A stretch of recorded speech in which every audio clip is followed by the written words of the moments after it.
Hi, welcome to my channel. Thanks for joining me today. This is the doll I created for this year's Mermaid project. Just don't look at the upload date of this video. Okay, my original video editing software crashed, and then I got sick and I couldn't record voiceover for several weeks, and just stuff happens, okay? Okay.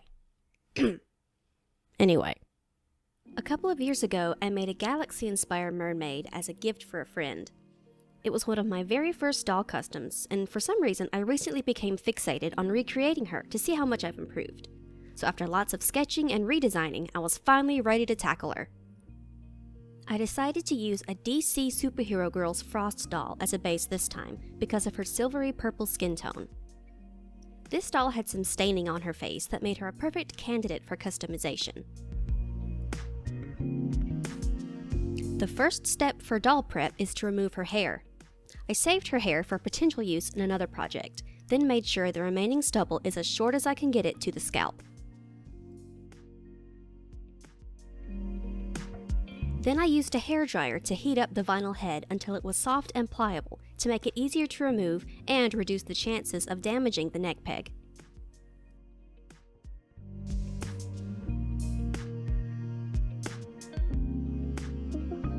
Next, I used the end of a flathead screwdriver to scrape the hair plugs and glue from the inside of the head.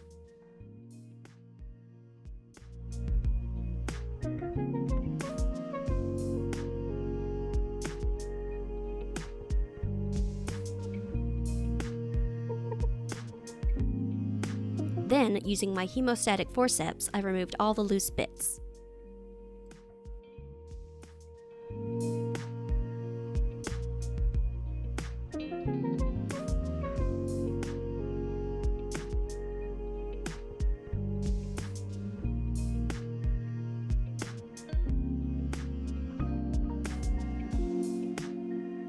The next step is removing the factory face paint. Pure acetone is the best to use, but non-acetone nail polish remover will work on most dolls with a little extra elbow grease.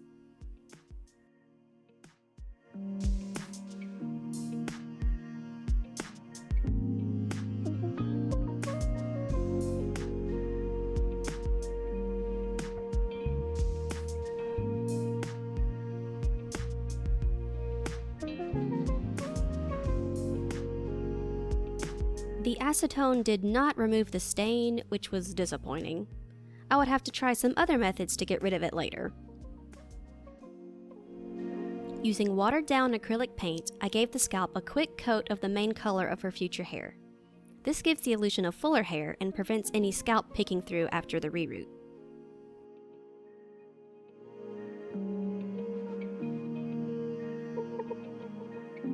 For the stains, I decided to try the acne cream method. I've seen doll stains lifted really well online with anything that has at least 10% benzoyl peroxide in it. The goal is to coat the stains with the gel and wrap it in plastic to keep it from drying out. Then, place it in direct sunlight and the UV rays will react with the peroxide to bleach out the stain. Fingers crossed! In the meantime, I focused on the body. Since this mermaid needs a tail, I used my Dremel to separate her legs from her body. I used her molded-on underwear as a loose reference for where to cut to keep it as even as possible. Off camera, I also sanded down the rest of her molded-on underwear and any seam lines in the plastic to give her a smoother finish.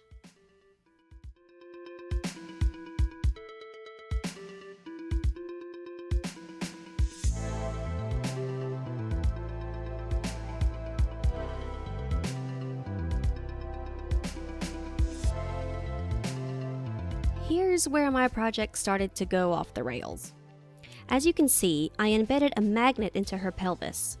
I intended to use the magnets to give her the option to switch between her human legs and mermaid tail, inspired by Enchantarium's Atlantis dolls. However, this ends up going very badly down the line. But I decided to keep some of the footage in to show the sculpting process for those interested, and to demonstrate that experimentation and failure are all a part of the process, and you should never be discouraged when it happens to you.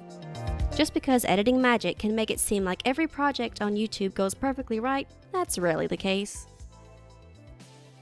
Here, I just used 2-part epoxy sculpt to really secure the magnet in place and smoothed it down with some water. I also built up her chest to give her that classic mermaid silhouette. I worked really hard to keep the mobility in her chest joint and smoothed the transition from clay to plastic so it was perfectly seamless.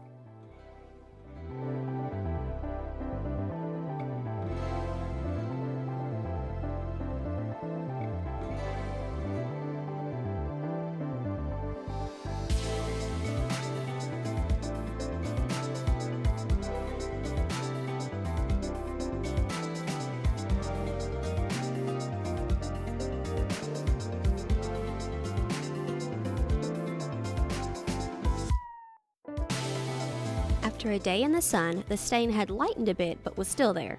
It would take a couple more sessions to bleach it out more, but in the meantime, I wanted to get onto the reroot.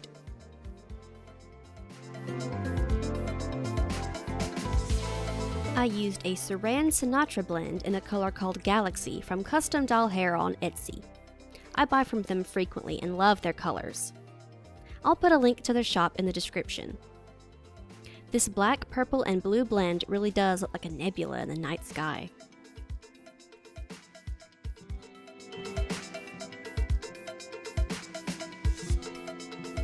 Oh, don't mind me. I'm just fawning over how pretty the hair is.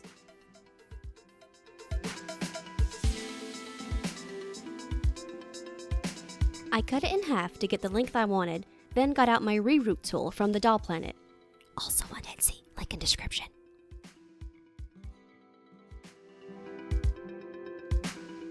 You can make your own rerooting tool using a needle with the eye cut at an angle so there are 2 prongs sticking out. The rerooting process is simple but long and monotonous. You just take a few strands of hair, slip it between those 2 prongs, then poke it into one of the holes in the doll's scalp.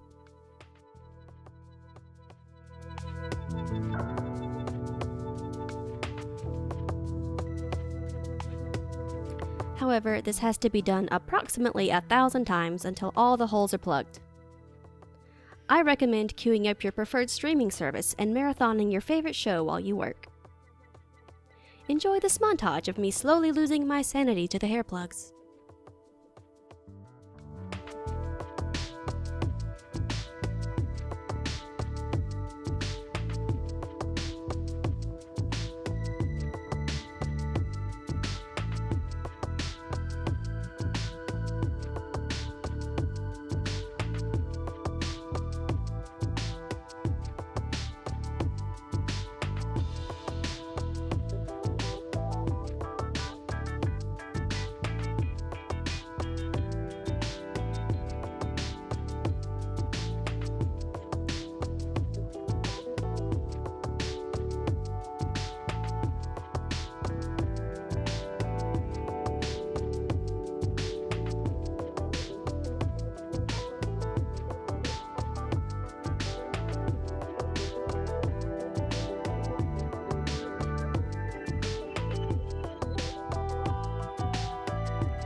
Okay, finally done now.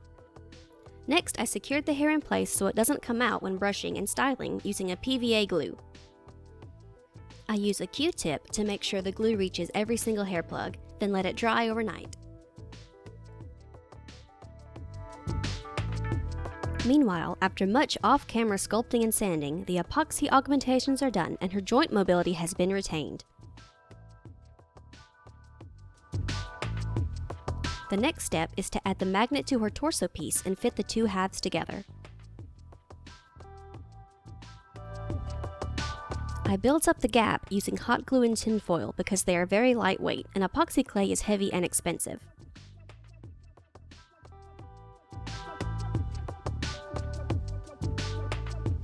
I used a plastic bag as a barrier to keep the 2 halves from becoming attached and help the magnets separate easier.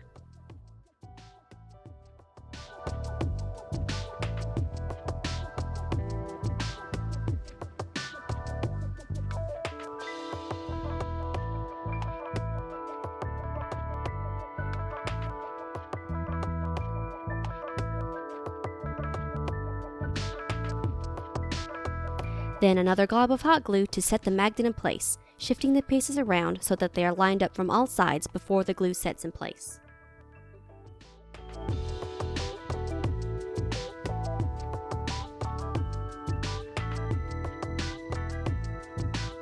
So far, the process was going great.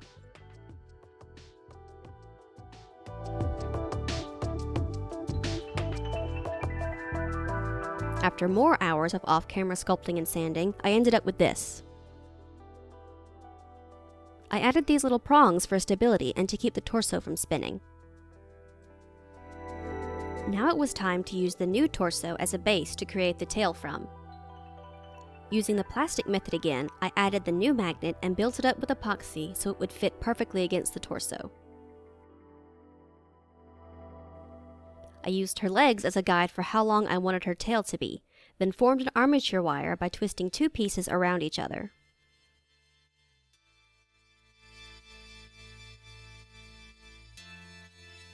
The end is hooked to give the clay more surface to hold on to.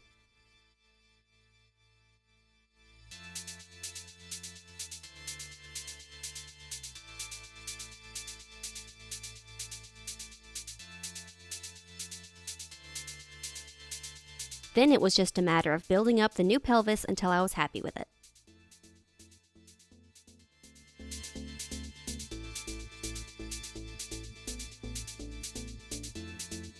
And in theory, everything was going smoothly.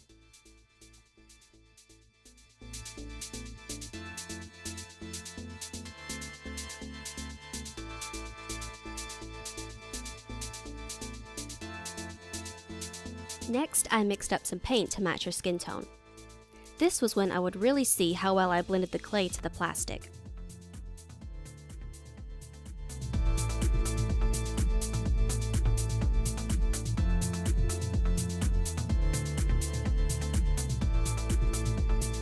It took many coats of thin, watered-down paint in order to get a smooth surface with minimal brush strokes showing.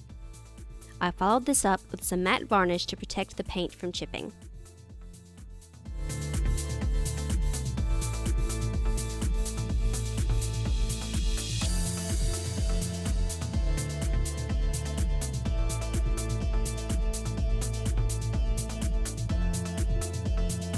Now it was time for tail construction.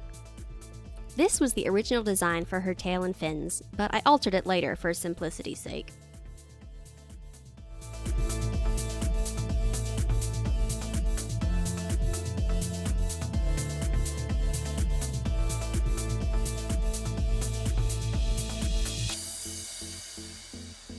I made several prototype fins over several days before I found a material I was happy with.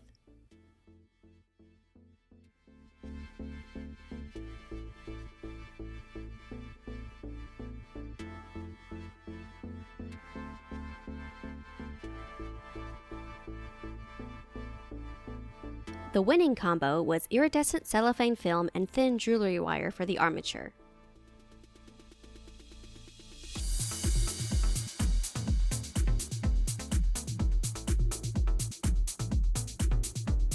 The process was difficult to film since the cellophane is so reflective and the wire is so thin, but essentially I just formed the wire on top of the sketch I had made to match the shape.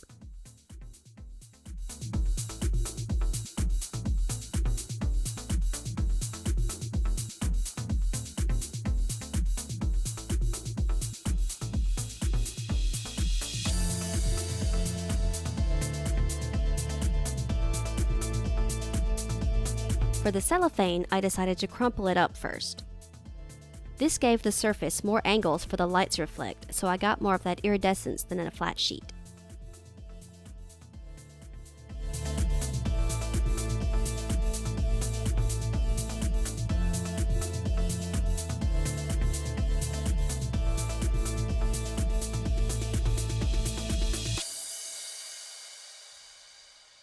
I used spray adhesive to keep the wire from moving around as I formed the rest of the inner bones of the fin from wire. Again, it's hard to see here, but the finished fin makes it easier to see what I did.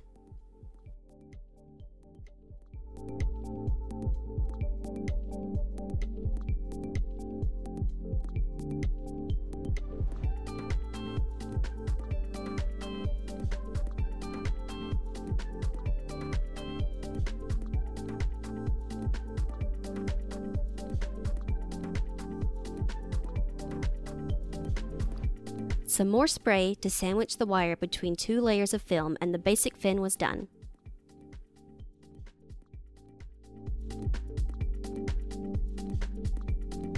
I used a heat gun to shrink wrap the cellophane tight around the wire.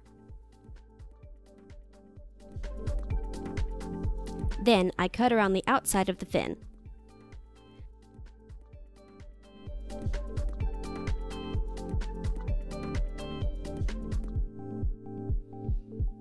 The heat from a candle not only sealed the outer edges, but created a frilly organic outline that suited the character.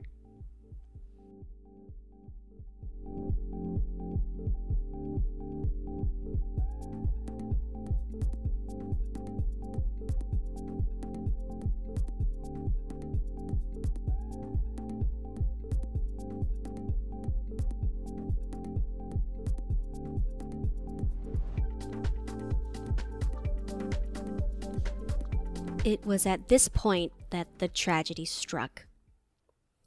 After I reattached her head to her body, I discovered that all that hair made her too top-heavy.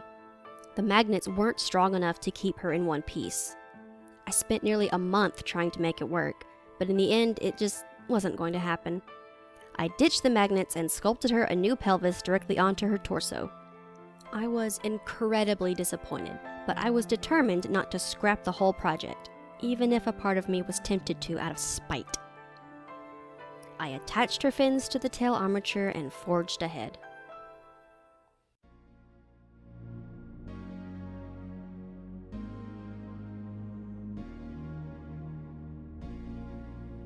I decided to use mattress foam for the stuffing of her tail. Using my template from earlier, I cut out 2 pieces and formed the shapes to her body.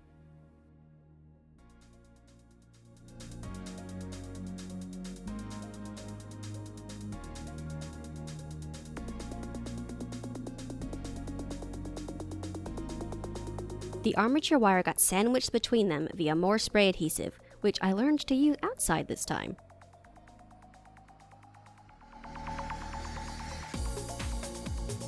Next, I sketched the loose shape I wanted for the tail and slowly started carving it out with scissors.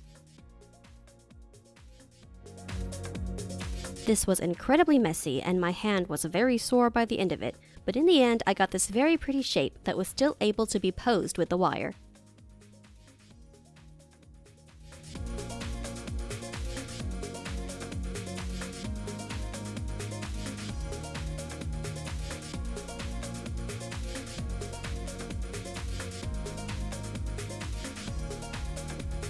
Now it was on to clothes.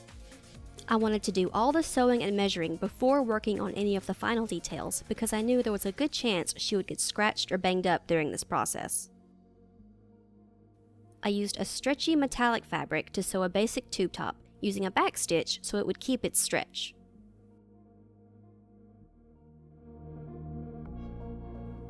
Then I turned it inside out and sewed on some Velcro, off camera because it was very fiddly and hard to film.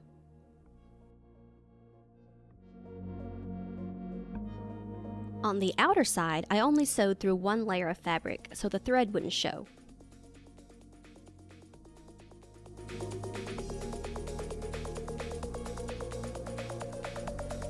And there's a basic tube top done.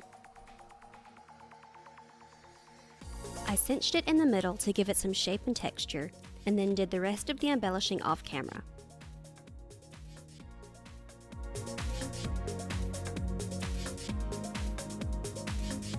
It was just hours and hours of me trying some stuff, hating it, removing it, trying some other stuff, and just overall being indecisive until I finally came up with this.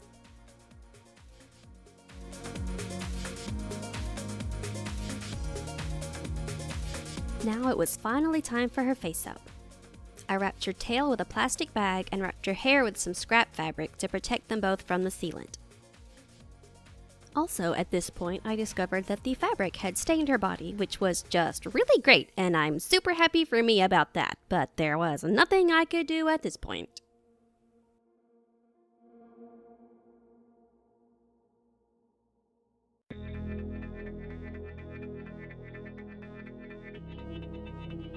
I used the tried and true Mr. Super Clear sealant and a respirator mask to protect my lungs and got to work giving her a few coats for a base.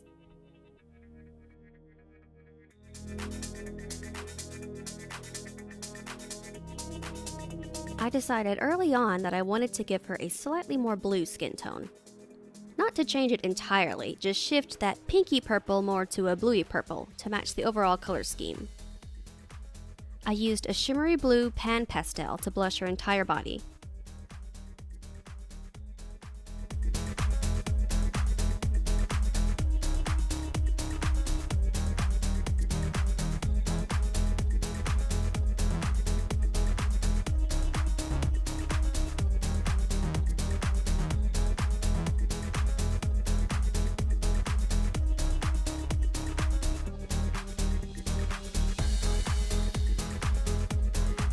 In the end, she went more blue than I had originally intended, but honestly, I think it worked out pretty well. Here's a comparison against her original skin tone. I did give her a definite blue gradient down her arms and hands. I found these nail art stickers online and wanted to use them to create scales on her body.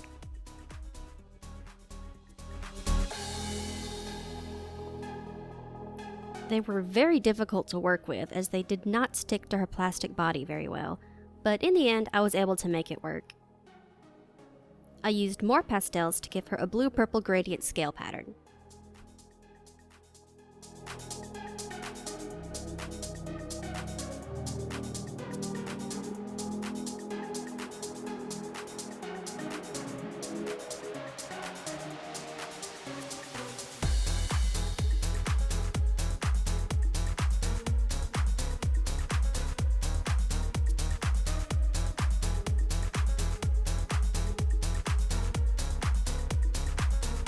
The process of creating her new face pretty much speaks for itself. I went back and forth using pastels and watercolor pencils to define her features, taking her out for another coat of MSC sealant when I wanted to save my progress or build up more color intensity.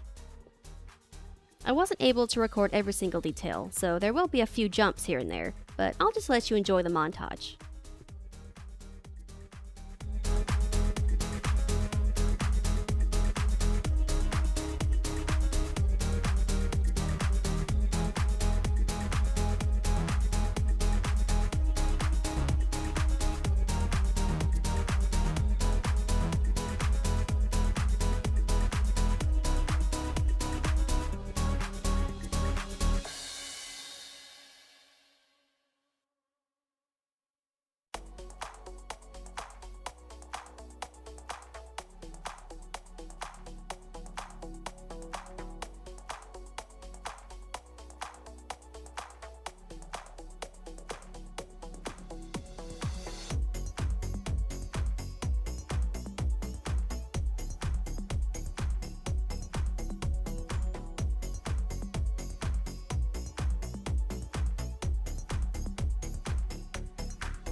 And here I just really wanted to see her makeup with her hair color, even though I just had to tie her hair right back up out of the way after this.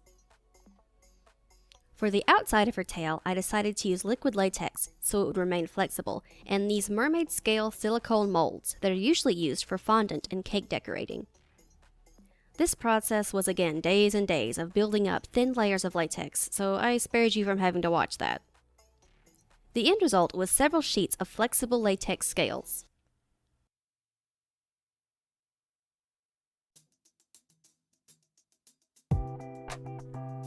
I created a pattern around her foam tail and then pieced the latex sheets together using more liquid latex as a glue to stick them to themselves.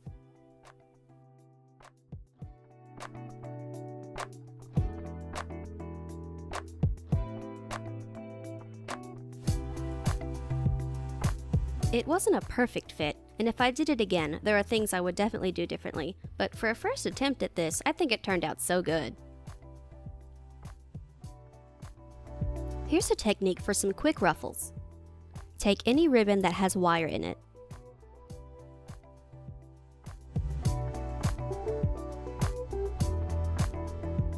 Cut one of the wires off and begin to slide the ribbon along the remaining wire. And boom, ruffles. You can make them as tight or as loose as you want. I prepped these ruffles for tail accessories, but first, time to paint. To keep the acrylic paint from cracking when I pose the tail, I mixed the paint with equal parts latex. I also tried mixing it with fabric medium to get that flexibility, but for me, the latex mixture worked a lot better. To apply the paint, I used a silicone brush to keep from ruining a regular brush's bristles with the latex. It dries very quickly, so it involved mixing up a little bit of paint at a time and painting a small section of the tail until the latex started to harden, then throwing it out and repeating the process all over again.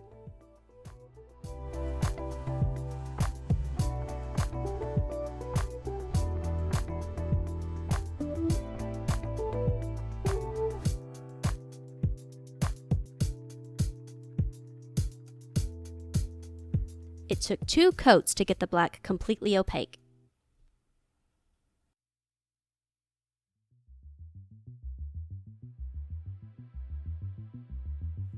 Now for the most fun part, painting the galaxy. In the original doll, I used a galaxy print stretchy fabric, but I was never fully happy with it because it was hard to find a print that was small enough for this scale of doll. 1 or 2 stars took up half the tail, and it never really read as galaxy to me. So I mixed up my paint colors with latex and used leftover scraps of the mattress foam as sponges to create my colorful nebulas. Then I mixed up some white and tapped a fan brush against my finger to create the tiny random splatterings of stars. This was entirely too messy, but the effect looked very nice.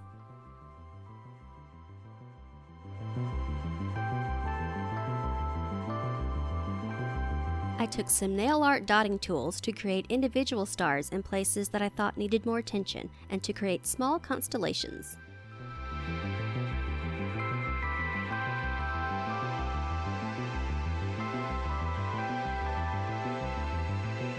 Traditionally, you want to brush your latex with talcum powder or something similar to remove its tackiness and to keep it from sticking to itself and other things. But I opted to use the most sparkly makeup powder I have, because obviously I did. The trade-off is that the black is not as sharp anymore, but come on, look at that shimmer. Upon further reflection, I decided that purple ribbon was just a little too dark for her color scheme and replaced it with a lighter lilac one. I just used super glue to attach it to the top of the tail.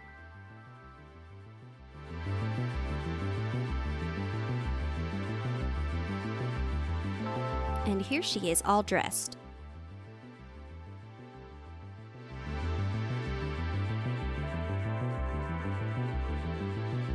I added Pearl X powders to her eyes because I wanted the impression that her eyes were almost glowing. My headcanon, she is definitely bioluminescent. Then, taking my tiniest brush, I painted on her lower lashes.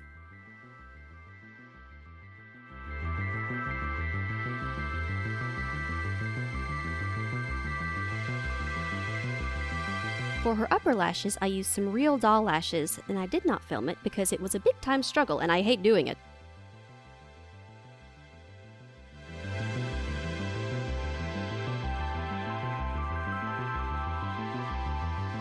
Next, I just used a little clear gloss to add some shine to her eyes and lips.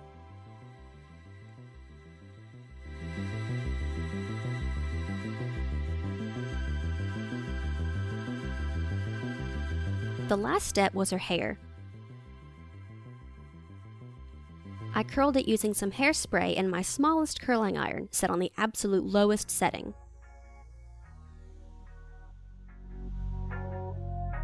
Always be sure to test hot tools on scraps of doll hair because most of it isn't high temp safe and will absolutely melt.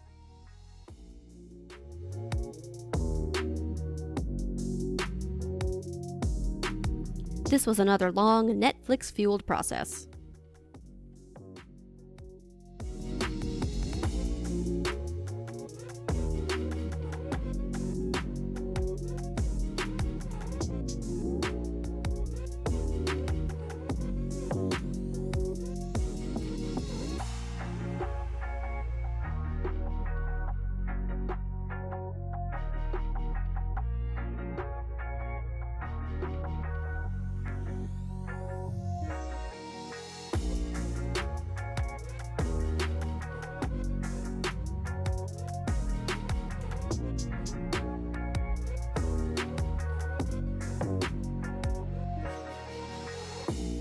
Most of the final tweaks I did off camera last minute, but I did manage to film the stringing of the pearls into her hair.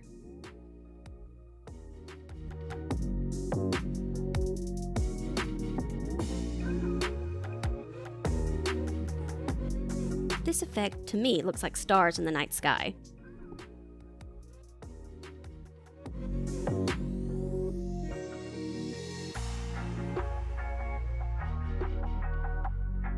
And here's the completed doll.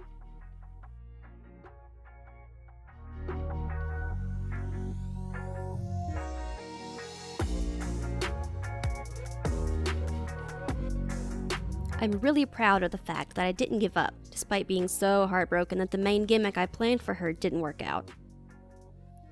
She definitely turned out differently than my original vision for her, but I think she turned out pretty cool anyway.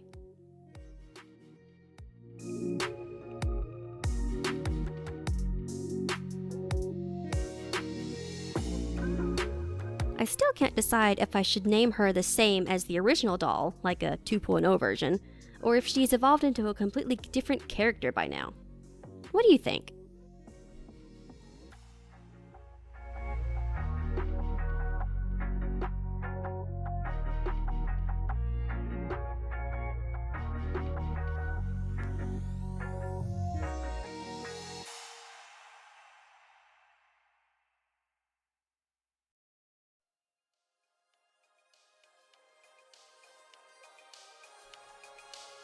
You can find more of my dolls and other projects on my Instagram. Thanks so much for watching. I hope I'll see you again in the next one.